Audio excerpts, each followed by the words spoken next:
सूर्याच्या किरणाची तीव्रता मोठ्या प्रमाणावर वाढली आहे। यामुळे तापमान 43 सेल्सिअस पण गेलं आहे। पुढे वाढण्याची शक्यता नाकारता येत नाही। करिता जिल्हा आरोग्य अधिकारी छत्रपती संभाजीनगर डॉक्टर अभय धानोरकर यांनी सुचवलेले उपाय पहा। उष्माघाताचा जो सध्या आपण पाहतो की टेम्परेचर एकदम जास्त वाढलेलं आहे, 43 डिग्रीच्या वरती क्रॉस केलेलं आहे त्यांनी। तर यामध्ये उष्माघाताचे रुग्ण येण्याची शक्यता खूप जास्त आहे। यासाठी आरोग्य विभाग हा अलर्ट मोडवर आहे। आपण प्रत्येक प्राथमिक आरोग्य केंद्रामध्ये शीत कक्षाची स्थापना केलेली आहे, ज्याच्यामध्ये कूलरची व्यवस्था असेल, त्याचबरोबर आवश्यक असलेले जे मेडिसिन आहेत, IV फ्लुइड्स आहेत, त्या सगळ्यांची व्यवस्था आपण प्रत्येक प्राथमिक आरोग्य केंद्रावर दिलेली आहे। त्याचबरोबर आपले जे काही वैद्यकीय अधिकारी आहेत त्यांचं प्रशिक्षण देण्यात आलेलं आहे की जर उष्माघाताचा रुग्ण आला तर त्यांना कशा पद्धतीने ट्रीटमेंट द्यायची आहे।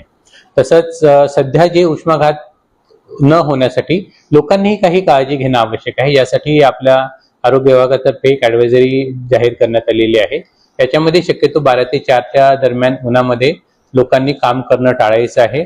जे काही आपले काम असतील ते सकाळी आणि संध्याकाळी करणं त्यांनी प्रिफर करायचं आहे। त्याचबरोबर वारंवार जे ड्रिंक्स आहेत आपलं हायड्रेशन मेंटेन राहण्यासाठी, तर पाणी जास्तीत जास्त प्यायचं आहे। तसेच ताक, लिंबू सरबत किंवा नारळाचं पाणी असे घरगुती पदार्थ जर पिले तर त्यांचं हायड्रेशन मेंटेन राहील। त्याचबरोबर त्यांनी जे कोल्ड ड्रिंक्स आहेत, कार्बोनेटेड ड्रिंक्स आहेत किंवा कॅफिन असलेले पदार्थ आहेत जसे चहा, कॉफी असेल किंवा वेगवेगळ्या प्रकारचे कोल्ड ड्रिंक्स आहेत, हे टाळायला पाहिजे आहेत। जे कपडे आपण परिधान करतो ते पूर्ण अंगभर झाकणारे लाईट रंगाचे कपडे असावे, जेणेकरून उष्णता शोषली जाणार नाहीये। घट्ट कपडे किंवा एकदम गडद रंगाचे कपडे हे त्यांनी टाळायचे आहेत। त्याचबरोबर त्यांनी जे आहे की कोणत्याही प्रकारचं लक्षण त्यांना जर जाणवलं, जसं चक्कर येणे आहे, उलटी आहे, मळमळ आहे किंवा बेशुद्धपणा आहे किंवा वारंवार चक्कर येण्यासारखे त्यांना होत असेल किंवा अशक्तपणा जाणवत असेल, तर अशा गोष्टी त्यांना लक्षात आल्याबरोबर तात्काळ जवळच्या शासकीय रुग्णालयामध्ये जायचं आहे आणि डॉक्टरांकडून तपासणी करून घ्यायची आहे।